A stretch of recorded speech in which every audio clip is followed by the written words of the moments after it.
হচ্ছে নাহিদের ফ্লোর, এই যে দেখতে পাচ্ছেন, এইটা হচ্ছে আসিফের ফ্লোর।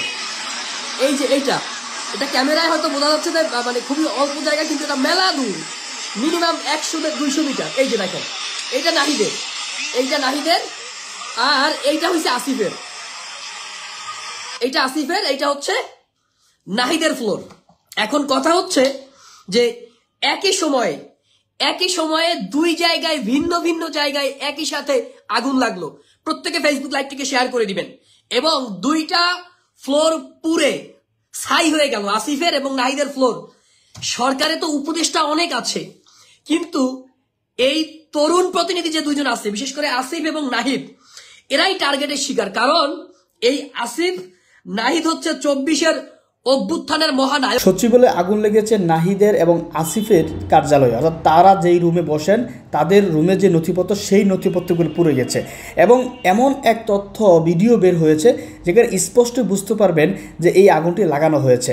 নাহিদের যে রুম, সেই রুম থেকে প্রায় 200 গজের পরে হচ্ছে আসিফের রুম। এত দূরত্ব, এই দুইটা রুমে আগুন ধরলো, মাঝখানে কোনো রুমে না। এমনও নাহিদের রুমে আগুন লেগেছে, পাশে আসিফের রুম ছিল, নাহিদের রুম থেকে আসিফের রুম অনেক দূরে ছিল, কিন্তু এই দুইটা রুমে আগুন লেগেছে। দর্শক, ঘটনা যে একটা চক্রান্ত, সেটা আরও বুঝতে পারবেন ভিডিওগুলো দেখলে। চলুন আগে ভিডিওগুলো দেখি। আসিফ এবং নাহিদের অফিসকে টার্গেট করে তারা গত ভোর রাতে বাংলাদেশ সচিবালয়ের যে ভয়াবহ অগ্নিকাণ্ড, এই অগ্নিকাণ্ড তারা ঘটিয়েছে।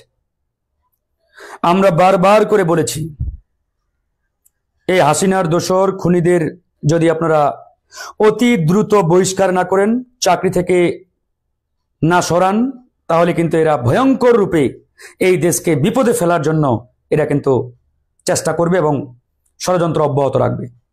হয়েছেও তাই, বারবার আমরা বলেছি, কিন্তু এরা শুনে নাই।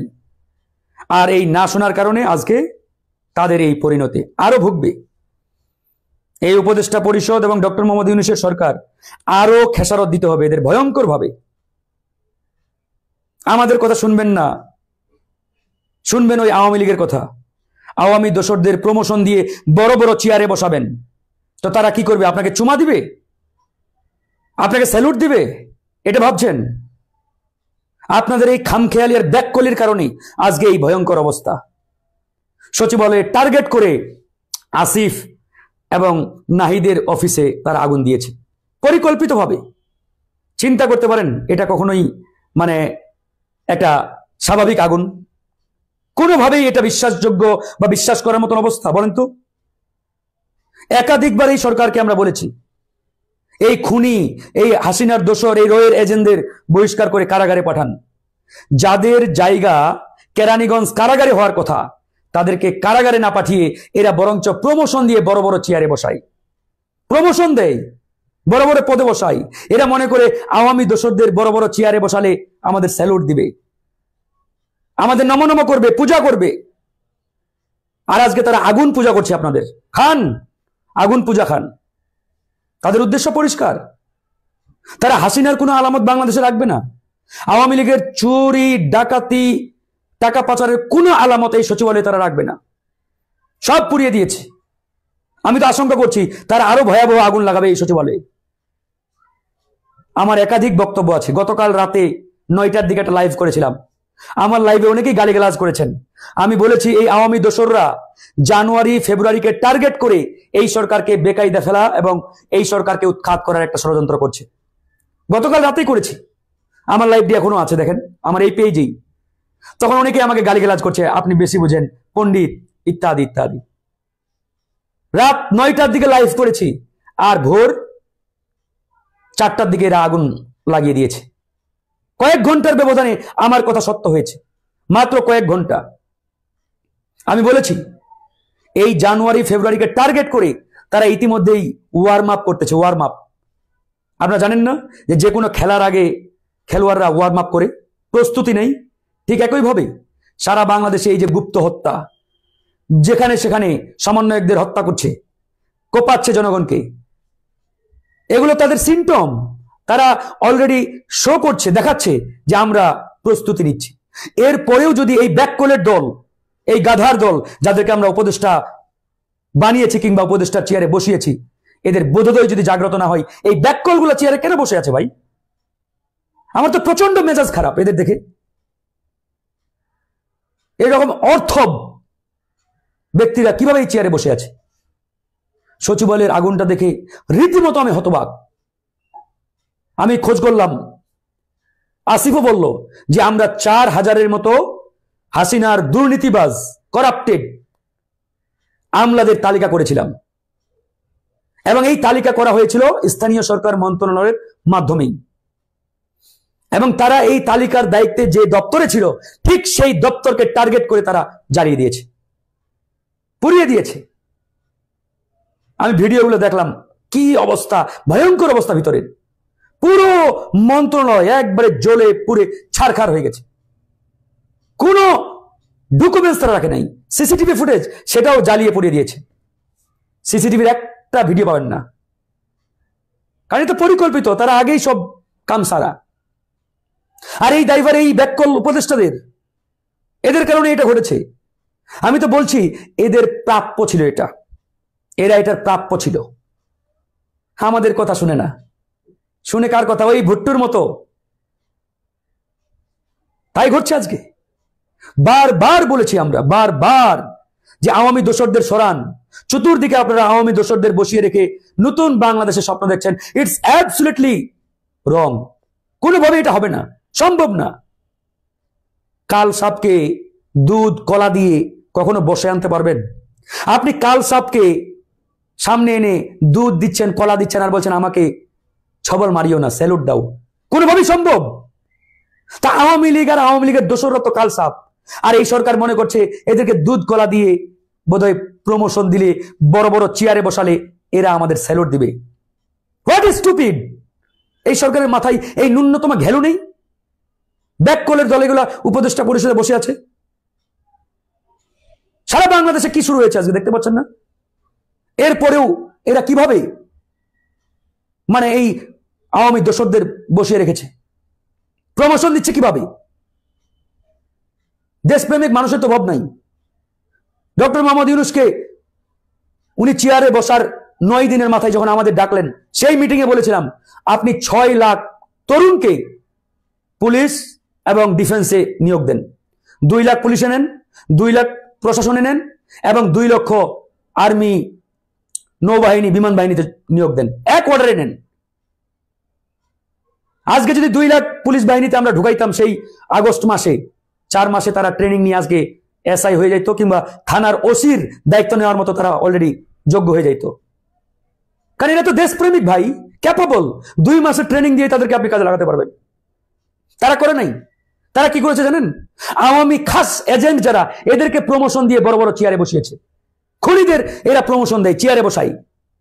এই যে গতকালকে দেখেছেন না, সালমান এফ রহমান, ওই আনিসুল হক সাবেক আইনমন্ত্রী, তার ওই যে কুখ্যাত সন্ত্রাসী যিনি এই আইনাঘরের জন্মদাতা জেনারেল জিয়া, এদের 3 জনকে অব্যাহতি দেওয়ার জন্য গোপনে তদন্ত প্রতিবেদন জমা দিয়েছেন পুলিশের এক কর্মকর্তা। কে জানেন? এডিসি হারুন। যে হারুন অসংখ্য ছাত্র শিবিরের ভাইকে ক্রস ফায়ার দিয়েছে, গুলি চালিয়েছে বিএনপির মিছিলে প্রকাশ্যে। সেই হারুনকে বহিষ্কার তো দূরে থাক, ভালো জায়গায় সেফ জোনে রেখেছে, সেফ জোনে। আর সেই হারুনের বান্ধবী, অনেকেই গার্লফ্রেন্ড বলে, সানজিদা, সেই সানজিদাই এই গোপন প্রতিবেদনটি জমা দিয়েছে হারুনের নেতৃত্বে। চিন্তা করে দেখেন এই স্টুপিডের দলকে আমরা কি বলবো? স্বরাষ্ট্র উপদেষ্টা, হোয়াট স্টুপিড! কাজ কি তার? এই আওয়ামী দোসরদের গ্রেপ্তার না করে প্রমোশন দিচ্ছেন, বড় বড় চেয়ারে বসাচ্ছেন, তো তারা চুমা দিবে আপনাদের? এই কাজগুলো বললে আমরা খারাপ, আমরা এটা। আর আজকে সচিবালয়ে এই যে ভয়ঙ্কর আগুন, চিন্তা করে দেখেন, একটা আলামত নাই, সব আলামত পুড়িয়ে দিয়েছে, পুড়িয়ে দিয়েছে। এই আলামত পুড়িয়ে তারা হাসিনার যে অপকর্ম, একটা অপকর্মের ডকুমেন্টস তারা রাখবে না, রাখতে চায় না। এটাই ঘটাচ্ছে। আগুনটা আমি দেখলাম নিজে, একবারেই পরিকল্পিতভাবেই। এটা স্বাভাবিক আগুন হওয়ার কোনো কথাই নাই, হওয়ার একবারেই সুযোগ নাই। কয়েকদিন আগে সেখানে বিক্ষোভ করছে আমলারা। মানে এত এত সিমটম থাকার পরেও, দেখার পরেও এদের বোধোদয় জাগ্রত হয় না। এরা ওই এসি গাড়ি, ওই সরকারি বাসভবন, বড় বড় চেয়ার পেয়ে দিন দুনিয়া ভুলিয়ে গেছে। এই জন্য এদের ব্যাককল বলছি আমি। এই আসিফ নজরুল যখন বড় বড় লেকচার দিত চেয়ারে বসার আগে, তার ফেসবুকে যান, এখনো দেখবেন অসংখ্য ফেসবুক পোস্ট, ওই লাইভ। সে বলে আমাকে একবার দায়িত্ব দেওয়া হোক, আমি যদি একবার চেয়ারে বসি, আল্লাহ যদি একবার কবুল করে আমি মন্ত্রী হই, দেশ পাল্টে ফেলবো, দেশের চেহারা পরিবর্তন করে দেখবো। কথাই গেল তার এসব কথা, দেশ পাল্টে ফেলে। আইন মন্ত্রী চেয়ারে বসছেন, কি করেছেন? ঘোড়ার ডিম। এগুলো বললে আমরা খারাপ হয়ে যাই, কারণ ভাই আমাদের রক্ত ঝরিয়েছি, আমরা জেলে গেছি, রিমান্ডে গেছি, আমাদের শরীরে এখনো রক্তের দাগ লেগে আছে, আমরা কষ্ট বুঝি। এই ব্যাককলের দল কষ্ট বুঝবে না, এরা কোনোদিন জেলে যায় নাই, কোনোদিন 2 ফোঁটা রক্ত রাজপথে ঝরাই নাই। বিনা ত্যাগে আজকে উপদেষ্টা, বিনা ত্যাগে আজকে সরকারের মন্ত্রী। এরা কি বুঝবে দেশের কষ্ট? কি বুঝবে আমাদের শহীদ ভাইদের কষ্ট? বিনা ত্যাগে, বিনা রক্ত, বিনা পরিশ্রমে আজকে মন্ত্রীর চেয়ারে বসছে। আমাদের দুঃখ ছিল না, কষ্ট ছিল না, বসেন, আপনারাই মন্ত্রী হন, অসুবিধা নেই। কিন্তু আমাদের কথা হলো, এই আওয়ামী দোসরদের কেন চেয়ারে থাকবে? কেন তাদেরকে প্রমোশন দেওয়া হবে? কেন তাদেরকে আপনারা বহাল তবিয়তে রাখবেন? যাদের জায়গা হওয়ার দরকার ছিল কারাগার, যারা থাকবে কারাগারে, তাদেরকে কারাগারে না রেখে বহাল তবিয়তে রেখেছে। এই যে ওবায়দুল কাদের 3 মাস দেশেই তিনি ছিলেন, পত্রিকাগুলো এখন নিউজ বেরোচ্ছে, সরকারের শেল্টারেই নাকি সে দেশ ছেড়েছে 3 মাস পরে। এই 3 মাস কোথায় ছিলেন? তাহলে এই 3 মাস কেন গোয়েন্দা সংস্থাগুলো তাকে খুঁজে বের করতে পারলো না? কেন গোয়েন্দারা জানলো না? আপনাদের কি মনে হয় যে গোয়েন্দারা জানে না, পুলিশ বাহিনী জানে না? অবশ্যই জানে, কিন্তু কেন তারা বলবে? কারণ এই পুলিশ বাহিনীতে, গোয়েন্দা বাহিনীতে সব আওয়ামী লীগের লোকজন বসিয়ে রেখেছেন। তারা আপনাকে বলবে? তারা তো বলবে না। দেশপ্রেমিক অফিসারের অভাব নাই, না থাকলে নিয়োগ দেন। সারা বাংলাদেশে লাখ লাখ তরুণ আছে, এই তরুণদের আপনারা দেখতে পান না? যারা এই আন্দোলনে আপনারা অংশগ্রহণ করেছে। এই সরকারকে সরাসরি বলেছে আমরা 2 লাখ তরুণকে পুলিশে নিয়োগ দেন, এক অর্ডারে। এরা সরাসরি ঢুকবে, এদেরকে 2 মাসের ট্রেনিং দিয়ে এসআই, এএসআই, প্রয়োজনে থানার ওসির দায়িত্ব দেন। এরা যোগ্য, এদের ওই 2 বছরের ট্রেনিং লাগবে না, এরা 2 মাস ট্রেনিং নিলেই থানা চালাতে পারবে। সেই সক্ষমতা এদের আছে, এই তরুণদের। একাধিকবার বলেছি 2 লাখ তরুণকে প্রশাসনে নেন। আর এই স্টুপিডের দল, ব্যাককলের দল, আওয়ামী লীগের ওই ছাত্রলীগের ক্যাডারদের নিয়োগ দিচ্ছে, প্রমোশন দিচ্ছে। হাসিনা কি করেছে? গত 15 বছরে টপ টু বটম একবারে পুলিশের কনস্টেবল থেকে শুরু করে পুলিশের আইজি সবগুলো জায়গায় ছাত্রলীগের ক্যাডারদের বসিয়েছিল। সবাই ছাত্রলীগ। একটা পাবেন না আপনি এসব চেয়ারে, দায়িত্বশীল চেয়ারগুলোতে। থানার ওসি বলেন, এসআই বলেন, আর ওই একবারে আইজি পর্যন্ত সব ছাত্রলীগের ক্যাডার, তাদেরকে বসিয়েছে। আর তাদের দিয়ে এরা মনে করছে আমরা নতুন বাংলাদেশ বানাবো। ঘোড়ার ডিম বানাবেন আপনারা। কথাগুলো ভাই রাগ ক্ষোভ থেকে বেরোচ্ছে। আমার এই কথাগুলো শেয়ার করে ছড়িয়ে দেবেন, মানুষকে জানাতে হবে এই স্টুপিডের দল কি শুরু করেছে। এদেরকে চেয়ারে বসিয়েছি আমরা ওই এসির বাতাস খাওয়ার জন্য নয়, আর ওই হেলিকপ্টারে জেলায় জেলায় ঘুরে বেড়ানোর জন্য নয়। আওয়ামী লীগকে পাকড়াও করতে না পারলে দায়িত্ব ছেড়ে দেন, আমরা তো আছি। 2 মাস লাগতো এই দেশকে টাইট করতে এই স্বরাষ্ট্র মন্ত্রণালয়ের মাধ্যমে। তারা সেটা করে না, করবে না। তারা মনে করে আমরা আওয়ামী লীগকে দুধ কলা দিয়ে পুষবো, আর এরা আমাদের এসে চুমা দিবে, সালাম দিবে, স্যালুট দিবে। এখন সালাম খাও, স্যালুট খাও। ওই যে দিয়েছে আজকে সচিবালয়ে, যাও। তোমাদের জন্য এটাই প্রাপ্য ছিল, তোমরা এটার যোগ্য ছিলা। এই কথাগুলো খারাপ লাগতে পারে ভাই, কিন্তু বলতে আমরা বাধ্য হচ্ছি। গতকাল রাতের আমার লাইভটি দেখেন, বিস্তারিত বলেছি যে এরা চতুর্দিকে ষড়যন্ত্রের জাল বিছিয়ে রেখেছে এবং জানুয়ারিতে এরা বড় ধরনের অঘটন ঘটাবে, বড় ধরনের। গতকাল রাত 9টার দিকে বলেছি আমার লাইভে যে এরা জানুয়ারিকে টার্গেট করে এই বাংলাদেশকে বড় ধরনের একটা আনস্টেবল পরিস্থিতিতে ফেলার জন্য অলরেডি প্রস্তুতি নিচ্ছে। হয়ে গেছে শুরু। কি বলবো আসলে, এই যে সচিবালয়ের ক্ষতিগ্রস্ত ভবন পরিদর্শনে উপদেষ্টারা ভবন পরিদর্শনে গেছে, কি স্টুপিড চিন্তা করেন। আমার মেজাজটা কি বলবো, আগুন হয়ে আছে। পরিদর্শনে গেছে, যাও পরিদর্শন করো। ননসেন্সের দল সব। যদি আমরা না জানাতাম, না বলতাম, তাহলে একটা কথা। একাধিকবার ভাই, অসংখ্যবার তাগিদ দিচ্ছি, বলছি। কাকে বলি নাই? ডক্টর মোহাম্মদ ইউনূসকে বলেছি, সব উপদেষ্টাকে আমরা বলছি একাধিকবার। এই যে বিডিআর হত্যাকাণ্ড, পিলখানার যে হত্যাকাণ্ড, এই হত্যাকাণ্ডের বিষয়ে কতবার বলেছি, আপনার হিসাব আছে, আন্দোলন পর্যন্ত করতে হয়েছে আমাদের এই ধারাবাহিকভাবে। কেন আমাদের আন্দোলন করতে হবে? আপনারা জানেন না যে এই পিলখানায় ভারতীয় পরিকল্পনায় এই হত্যাকাণ্ড ঘটানো হয়েছিল? এটা মানে জানার জন্য কি ওই আসমান থেকে নাজিল হতে হবে? কমন জিনিস। হাসিনাকে ব্যবহার করে ভারত এই ঘটনা ঘটিয়েছে আমাদের সেনাবাহিনীর মেরুদণ্ড ভেঙে দেওয়ার জন্য। এই সরকারের উচিত ছিল ক্ষমতার চেয়ারে বসার 2 দিনের মাথায় এই পিলখানা হত্যাকাণ্ডের বিচার করা, তদন্ত করা, করে নাই। আমি নিজে বিডিআর এর সদস্যদের নিয়ে গত বৃহস্পতিবার স্বরাষ্ট্র উপদেষ্টার সাথে মিটিং করলাম, তাকে বাধ্য করলাম, আপনি তদন্ত কমিশন না গঠন করলে আমরা কিন্তু আপনার বাসভবন না, প্রধান উপদেষ্টার বাসভবন ঘেরাও করব। আমার সাথে কয়েকশো এই বিডিআর এর সদস্যদের পরিবারের লোকজন আছে। এটা বলার পরে সে নড়ে চড়ে বসে বলল যে হবে হবে। আমার সাথে একজন এমন ব্যক্তি ছিলেন, মেজর শহীদ তানভীর হায়দারের ওয়াইফ। তার ওয়াইফ স্বরাষ্ট্র উপদেষ্টা কান্না করে বলছে, আমি আমার স্বামীর লাশটা ফেরত চাই। সে তার স্বামীর লাশটা পর্যন্ত আজও খুঁজে পায় নাই। তানভীর হায়দারের ওয়াইফ, তানভীর সাহেবের লাশ আজও খুঁজে পায় নাই। এই হচ্ছে অবস্থা। এই স্টুপিডের দল এই ঘটনাগুলো তদন্ত করতে চায় না, তো বাধ্য হয়ে একটা কমিশন করেছে। যদি এই কমিশন আমাদের মতো হয় নাই, মানে মোটামুটি আর কি বলা যায়। আমি দেখি কি হয়। তো এই যে কথাগুলো ভাই আমরা বারবার বলছি, তারপরেও এদের বোধোদয় জাগ্রত হয় না। 6 লাখ তরুণকে যদি নিয়োগ দেয়, 6 লাখ তরুণকে নিয়োগ দেওয়ার সুযোগ আছে, এক অর্ডারে সম্ভব। প্রধান উপদেষ্টা ঘোষণা হোক যে 2 লাখ তরুণকে আমরা পুলিশে নিয়োগ দেব, 1 দিনের মাথায়, 15 দিনের মধ্যে পরীক্ষা নেন, নিয়োগ দেন। একবারে ভেরি সিম্পল। 2 লাখ তরুণকে প্রশাসনে নেন, এক অর্ডারে নেওয়া সম্ভব। 2 লাখকে ডিফেন্সে নেন, এরকম 6 লাখ তরুণকে নিয়োগ দেন, একবারে ইজিলি এটা করা সম্ভব 15 দিনের মধ্যে। তারা সেটা করবে না। কি করে?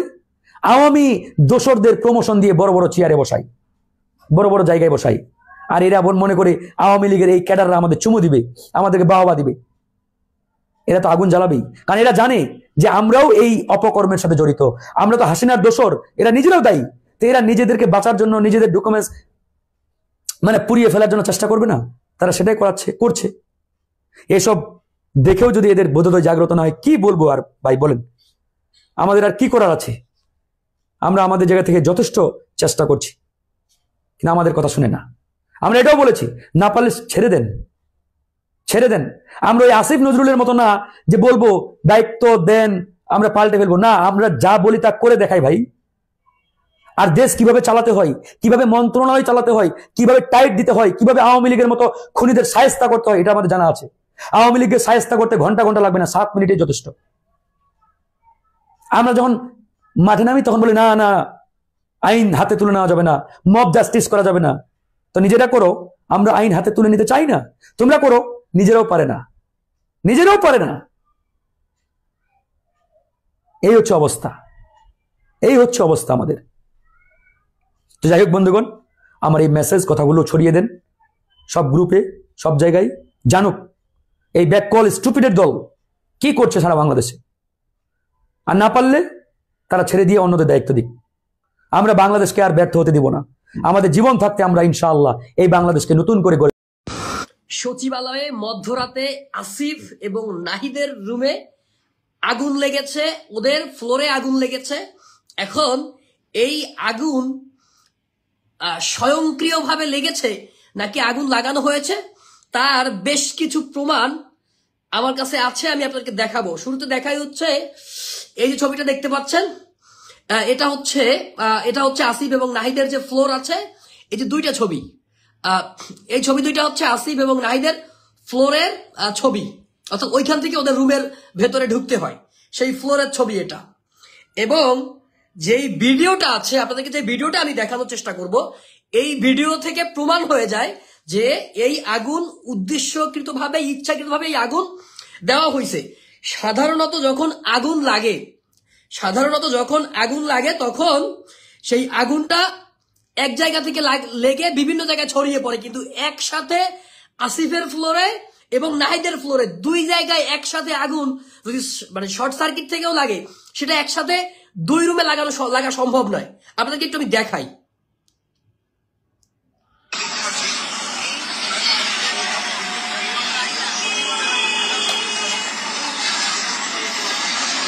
যে এইটা হচ্ছে নাহিদের ফ্লোর, এই যে দেখতে পাচ্ছেন, এইটা হচ্ছে আসিফের ফ্লোর। এই যে এটা ক্যামেরায় হয়তো বোঝা যাচ্ছে যে মানে খুবই অল্প জায়গা, কিন্তু এটা মেলা দূর, মিনিমাম 100-200 মিটার। এই যে দেখেন, এইটা নাহিদের, আর এইটা হচ্ছে আসিফের, এইটা হচ্ছে নাহিদের ফ্লোর। এখন কথা হচ্ছে যে একই সময়ে দুই জায়গায় ভিন্ন ভিন্ন জায়গায় একই সাথে আগুন লাগলো। প্রত্যেকে ফেসবুক লাইভটিকে শেয়ার করে দিবেন। এবং দুইটা ফ্লোর পুড়ে ছাই হয়ে গেল, আসিফের এবং নাহিদের ফ্লোর। সরকারে তো উপদেষ্টা অনেক আছে, কিন্তু এই তরুণ প্রতিনিধি যে দুইজন আছে, বিশেষ করে আসিফ এবং নাহিদ, এরাই টার্গেটের শিকার। কারণ এই আসিফ নাহিদ হচ্ছে 24-এর অভ্যুত্থানের মহানায়ক, 24-এর অভ্যুত্থানের হিরো হচ্ছে আসিফ এবং নাহিদ। যার কারণে এই আসিফ এবং এই নাহিদকে বারবার টার্গেট করা হয়। দেখেন এই যে ছবি দেখছেন, এইটা হচ্ছে আসিফ এবং নাহিদের ফ্লোরের অবস্থা। এই হচ্ছে আসিফ এবং নাহিদের ফ্লোরের বর্তমান কন্ডিশন। আর আগুনের ব্যাখ্যাটা তো আপনাদেরকে দিলামই। দেখেন এই হচ্ছে আসিফের, আর এই হচ্ছে নাহিদের। কোনোভাবেই যে এত বড় একটা অফিসে, এত বড় একটা সচিবালয়, মানে কয়েক বিঘা জায়গা নিয়ে যে সচিবালয়টা অবস্থিত, সেই সচিবালয়ে একসাথে আসিফের রুমে এবং নাহিদের রুমে আগুন লাগছে। অন্য কোথাও সেই সচিবালয়ে আগুন লাগে নাই। তার মানে হচ্ছে কি বুঝেন তো? এই আগুন কোত্থেকে আসছে, এবং এই আগুন লেগে হচ্ছে আপনার ক্লিয়ার ডাটাবেজ, একটা বিল্ডিং এর এই দুই এক্সট্রিম দিকে আগুন, একটা এফআইডি এর রুম আর একটা হচ্ছে এলজি এর রুম। হ্যাঁ, এফআইডি হচ্ছে আপনার ওই আসিফের নাহিদের যেটা, আর এলজি হচ্ছে আপনার আসিফের যেটা। হ্যাঁ, তো আগুন এবং স্পষ্ট সমস্ত ডাটাবেজ গুলো পুড়ে গেছে। আপনারা ক্যামেরায় কতটুকু বুঝতেছেন ভিডিওতে, যেটা খুবই দূরে, খুবই অনেকটা দূরে, ক্যামেরায় তো দূর বোঝা যাচ্ছে না, মেলা দূরে আগুনটা লাগছে। দুইটা আগুন দুই জায়গায় লাগছে এবং আসিফ এবং নাহিদের অফিস পুড়ে ছাই হয়ে গেছে। দেখুন, নাহিদ হচ্ছে এই অভ্যুত্থানের মহানায়ক, বা এই অভ্যুত্থানের সবচেয়ে বড় হিরো হচ্ছে নাহিদ এবং আসিফ, যারা উপদেষ্টা মন্ডলীতে আছে। এবং এই অভ্যুত্থানকে ব্যর্থ করে দেওয়ার জন্য এই সরকারকে ব্যর্থ করতে পারলে, যদি আসিফ এবং নাহিদকে ব্যর্থ করে যায়, সরকার ব্যর্থ হবে, অভ্যুত্থান ব্যর্থ হবে। আবারও ফ্যাসিবাদী দোসর আওয়ামী যারা আছে তারা ব্যাক করতে পারবে। আমি সরকারের একটু সমালোচনা করি, একটু আসিফ নাহিদদের সমালোচনা করি। আসিফ নাহিদরা এখন পর্যন্ত এই যে সচিবালয় আছে, এদের প্রথম ভুলটা কোথায় জানেন? আসিফ নাহিদদের প্রথম ভুলটা কোথায় জানেন? এই সরকারের প্রথম ভুলটা, গণ অভ্যুত্থানের সরকারের, এরা 5ই আগস্ট হাসিনার পতনের পরে 8ই আগস্ট যখন হচ্ছে শপথ নিল, এই শপথটা এরা যেই শহীদ মিনার থেকে এক দফার ঘোষণা হলো ফ্যাসিবাদী ব্যবস্থার বিলোপ, ফ্যাসিস্ট হাসিনার পতন, সেই শহীদ মিনারে শপথ না নিয়ে এরা গিয়ে এই ফ্যাসিস্ট যে হাসিনা আছে, হাসিনার দোসর, হাসিনার বসাই দেওয়া যে রাষ্ট্রপতি, সেই রাষ্ট্রপতির অধীনে গিয়ে বঙ্গভবনে গিয়ে শপথ নিয়ে এই সরকার জীবনের সবচেয়ে বড় ভুলটা করছে। যার পরিণতিতে এই সরকারকে, যেহেতু এই সংবিধান মাইনে শপথ নিছে, এই সংবিধানের অধীনে এই যে কোর্ট চলে, সচিবালয় চলে, অমুক চলে, তমুক চলে, বিচারালয় চলে, সবকিছু মাইনে তাদেরকে এখন ফাংশন করা লাগতেছে। যদি শহীদ মিনারে গিয়ে জনতার উদ্দেশ্যে, জনতার সামনে দাঁড়িয়ে জনতাকে লক্ষ্য করে শপথটা নিত, তাহলে এই যে এখন এই যে সচিবালয়, যে আওয়ামী লীগের দোসর, আওয়ামী লীগের লোকজন যারা আছে, এই যে আপনার সচিব আছে, উপসচিব আছে, অমুক ক্যাডার তমুক ক্যাডার, এই যে যা কিছু আছে, এইগুলাকে আর ফেস করা লাগতো না। যদি আসিফ নাহিদ সেই 8 তারিখে ভুল করে ওই বঙ্গভবনে গিয়ে শপথ না নিয়ে যদি জনতার সামনে শহীদ মিনারে গিয়ে শপথ নিত, আজকের আগুন দেখা লাগতো না, আজকের এই আগুন চোখে দেখা লাগতো না। আজকে আওয়ামী লীগের দোসরদের বিচার করতে এত আমলাতান্ত্রিক জটিলতা ফেস করা লাগতো না। ওরা সবচেয়ে বড় ভুল করেছে ওই শহীদ মিনারে গিয়ে শপথ না নিয়ে, বঙ্গভবনে গিয়ে এই চুপ্পুর কাছ থেকে শপথ নিয়ে, যার খেসারত ওদেরকে আজীবন দেওয়া লাগবে। এমনও হইতে পারে ওদের আমাদের প্রত্যেকের জীবন দিয়া হইলেও এর খেসারত দেওয়া লাগতে পারে। আপনাকে আমাকে আমাদের জীবন দিয়া এই খেসারত দেওয়া লাগবে। প্রত্যেকে ফেসবুক লাইভটিকে শেয়ার করে দিবেন, সকলে ফেসবুক লাইভটিকে শেয়ার করে দিবেন। কারণ আমরা যে বিষয়টি নিয়ে কথা বলছি অত্যন্ত সেন্সিটিভ একটা বিষয়। কারণ আমরা যে লড়াইয়ে আছি, এই লড়াইয়ে যদি আমরা জিততে না পারি, আপনি আমি আমরা, সে বিএনপি বলেন আর জামাত বলেন, কারোই অস্তিত্ব থাকবে না, কারো অস্তিত্ব থাকবে না। আপনি লিখে রাখুন, যদি এই দেশে আওয়ামী ফ্যাসিবাদ আবার ব্যাক করে, যদি এই দেশে আওয়ামী দোসররা, আওয়ামী ফ্যাসিবাদী শক্তি যারা আছে তারা যদি ব্যাক করে, আমাদের কারোরই এই দেশে আর অস্তিত্ব থাকবে না। তো সেই জায়গা থেকে আমাদের যে লড়াই, এই লড়াইটা আমাদের খুব ভালো করে লড়তে হবে এবং জিততে হবে, এবং নাহিদ আসিফদের অতীতের ভুলগুলো শুধরিয়ে জনগণের কাছে সুন্দর করে কথা বলতে হবে।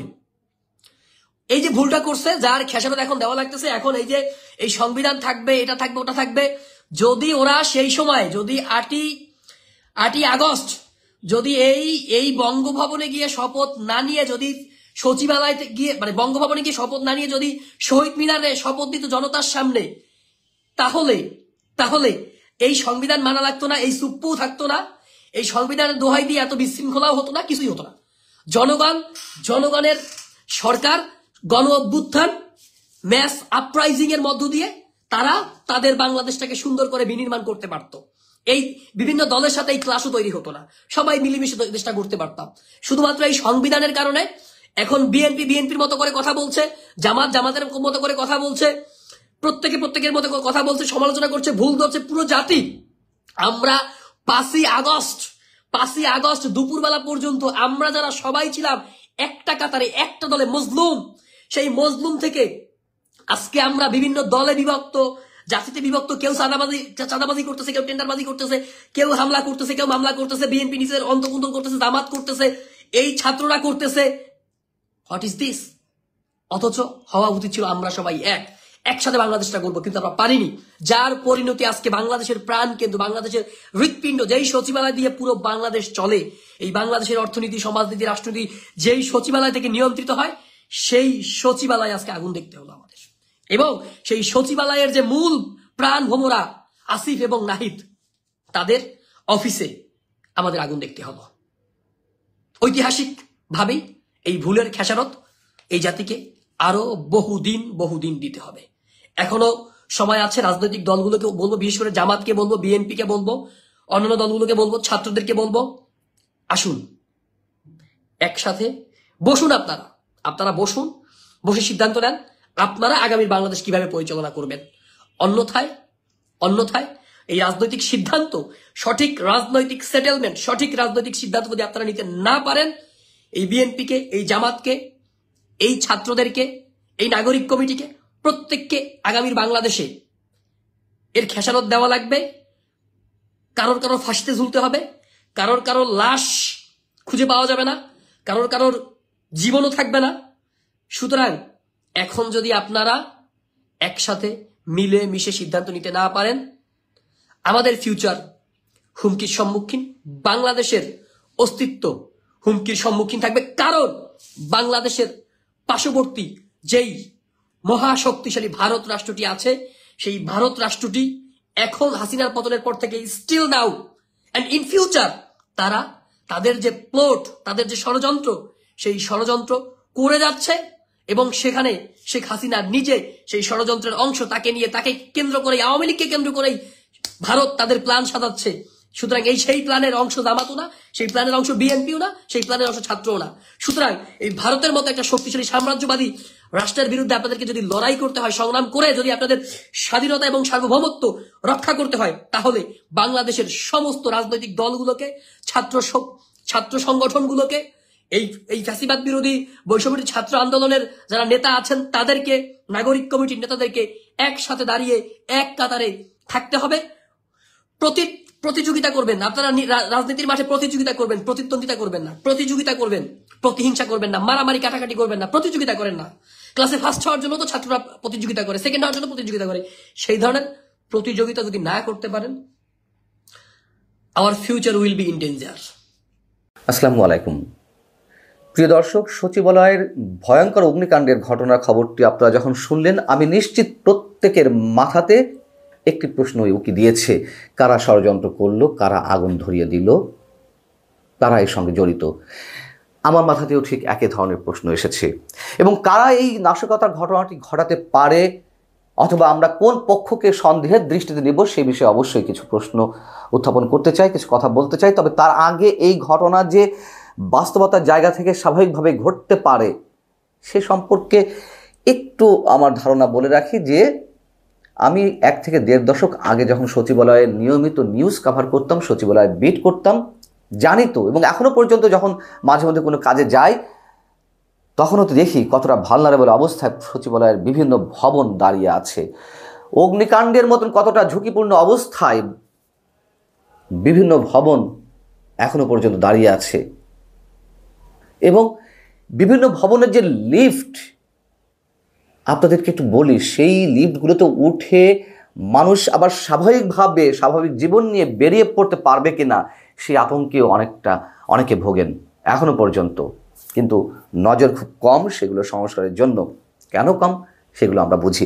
যাই হোক, এখন বিষয় হচ্ছে যে খুব স্বাভাবিকভাবেই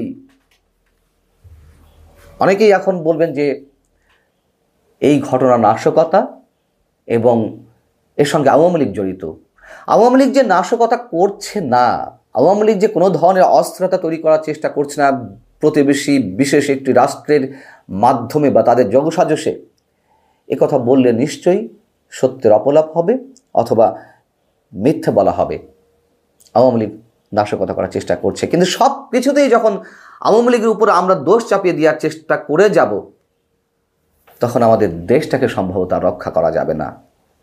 এই কারণেই বলছি যে সব পক্ষকে বা বিভিন্ন পক্ষকে আমাদেরকে সন্দেহের তালিকা রাখতে হবে। এখন এটি আসলে সত্যি সত্যি নাশকতাপূর্ণ কিনা সে সম্পর্কে আমাদের স্বরাষ্ট্র উপদেষ্টা এর মধ্যে সাংবাদিকদের বলেছেন যে উচ্চ পর্যায়ে তদন্ত কমিটি করা হচ্ছে, তদন্ত করার পরে বলা যাবে যে এর সঙ্গে কারা জড়িত বা কোনো নাশকতা কিনা। এবং এই ধরনের তদন্ত কমিটি আমরা তো বিভিন্ন সময় বিভিন্ন ক্ষেত্রে গঠন করতে দেখেছি। একটা কমিটি খেলা সবসময় হয়, কমিটিগুলোর প্রতিবেদন আমরা কখনো সহজে আমাদের চোখে পড়ে না। যাই হোক, আসিফ মাহমুদ সজীব ভুঁইয়া তার একটি স্ট্যাটাস খুবই উল্লেখযোগ্য।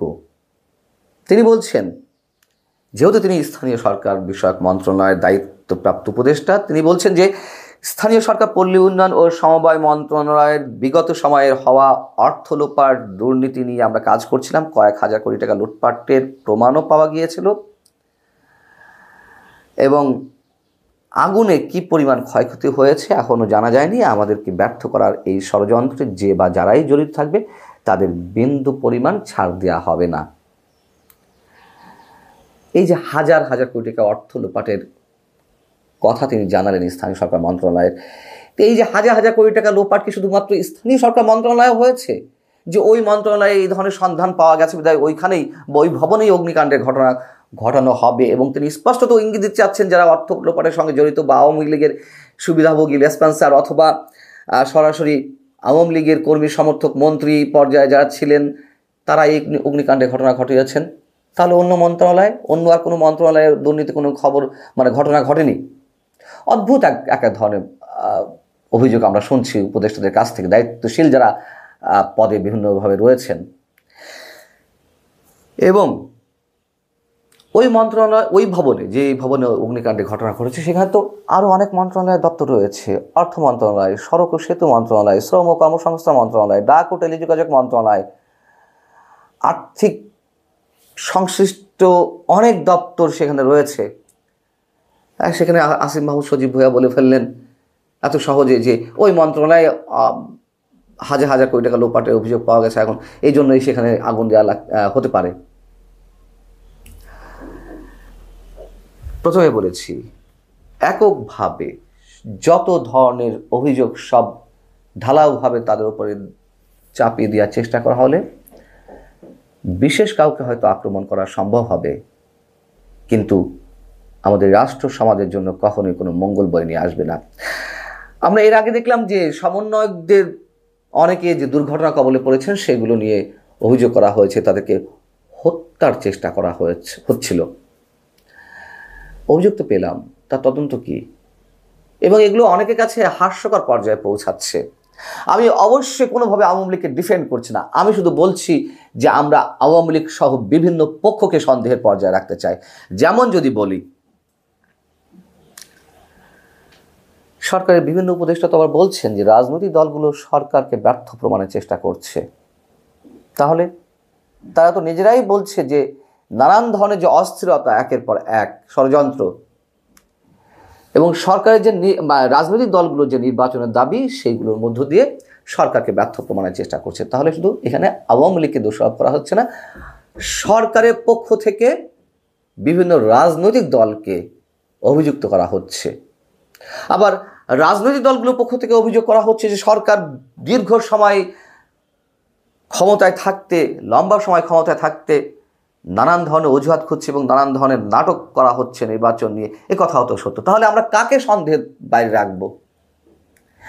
এইভাবে একের পর এক ষড়যন্ত্রের ঘটনা যেগুলো ঘটছে, যদি এটি ষড়যন্ত্র হয়ে থাকে সচিবালয় অগ্নিকাণ্ডের ঘটনাটিও, তাহলে সেই জায়গা থেকে আমরা স্পষ্ট করে বলতে চাই, কাউকেই সন্দেহের বাইরে রাখতে চাই না। গত কয়েকদিন আগে কিশোরগঞ্জে একটি ব্যাংক ডাকাতির ঘটনা ঘটল, কয়েকজনকে আটক করা হলো। প্রথমে বলা হচ্ছিল যে যারা আটক হয়েছেন তারা ছাত্রলীগের সঙ্গে জড়িত, ছাত্রলীগের রাজনীতির সঙ্গে জড়িত ছিলেন। কি অদ্ভুত! হতেই পারে, অস্বাভাবিক কিছু নয়, কিন্তু এই সময়ে ছাত্রলীগের ছেলেপেলে এসে দিনে দুপুরে খেলনা পিস্তল নিয়ে, খেলনা দেশীয় অস্ত্র নিয়ে ব্যাংক ডাকাতি করতে যাবে, এগুলো খুব স্বাভাবিকভাবে বিশ্বাসের জায়গা আমরা নিতে পারি? আমি আবারও বলি, আওয়ামী লীগকে ডিফেন্ড করছি না, আমি শুধু বলছি সবার আগে আমাদের রাষ্ট্র, দেশ, বিভিন্ন পক্ষ এর মধ্য দিয়ে খেলছে যার যার স্বার্থ উদ্ধারের জন্য। অতএব সবাইকেই আমরা সন্দেহের জায়গা রাখতে চাই। সব কিছুতে আমরা কোনো সিদ্ধান্ত আগে থেকে নিয়ে রাখলেই কোনো সমস্যার সমাধান সম্ভব নয়। এখন দেখা যাক তদন্ত কমিটি কি বলে, আদৌ তদন্ত কমিটি কোনো প্রতিবেদন দেয় কিনা সেটিও দেখার বিষয়। এর মধ্যে আরও অনেক ধরনের তদন্ত কমিটি হয়েছে, অনেক বিষয়, সেগুলো প্রতিবেদন আমরা এখনো পর্যন্ত পাইনি। অতএব সরকারের উদ্দেশ্যেও বলতে চাই, আপনারা অবশ্যই নানান ধরনের ষড়যন্ত্রের মুখোমুখি হচ্ছেন, কিন্তু পারছেন না তো রাইট ট্র্যাকে দেশটাকে আনতে। অনেক সময় হয়ে গেছে, প্রায় 5 মাস। যা করছেন আপনাদের বিরুদ্ধেও এখন মানুষের সন্দেহ বাড়ছে, এটাই বাস্তবতা। অনেক প্রশ্ন সৃষ্টি হচ্ছে। পারছেন না, ছেড়ে দিন, দ্রুত নির্বাচন দিন। একটা নির্বাচিত সরকার না আসা পর্যন্ত সব কিছু বা সব ষড়যন্ত্র মোকাবেলা করা সম্ভব নয়। আমি বলছি না একটা নির্বাচিত সরকার এলেই দেশ বেহেশতের মধ্যে চলে যাবে, তা নয়, কিন্তু যেহেতু পারছেন না, অভিজ্ঞতা নেই, যাদেরকে নিয়ে কাজ করছেন তাদের দায় দায়িত্ব নিয়ে। দর্শক, আপনারা দেখলেন ভিডিওগুলো, বুঝতে পেরেছেন, আলোচনা শুনেছেন যে আগুন আসলে কীভাবে লেগেছে। এখানে গণঅধিকার পরিষদের নেতা মশিউর রহমান ভাই তিনি স্পষ্ট দেখিয়েছেন যে কত দূরত্ব দুইজনের কার্যালয়, তারপরেও 2টা রুমে আগুন লেগেছে। এখানে শুধু কাকতালীয় ঘটনা মনে করব, আমরা এটা মনে করব না। কারণ নাহিদ আসিফ তারা স্ট্যাটাস দিয়েছে, নাহিদ আসিফে দিয়েছে যে দুর্নীতির প্রমাণও পাওয়া গিয়েছে, সেগুলো নথিপত্র সেখানে ছিল, তার মানে সেগুলো পুড়ে যাওয়ার জন্য এগুলো করা হয়েছে। যাই হোক প্রিয় দর্শক, আমরা একটা সুষ্ঠু তদন্ত চাই এবং বিশেষ করে সরকারকে বলবো, আপনারা শান্তিতে থাকতে চাইলে, দেশের কোনো ক্ষয়ক্ষতি করতে না চাইলে, মানে পাইকারিভাবে যেখানে আওয়ামী লীগের আমলে যারা নিয়োগ পেয়েছে সবাইকে ছাঁটাই করেন। আর না হয় কিন্তু আজকে সচিবালয় লেগেছে, কালকে যে প্রধান উপদেশের বাসায় আগুন লাগবে না সেটা কোনো নিশ্চয়তা কিন্তু নাই।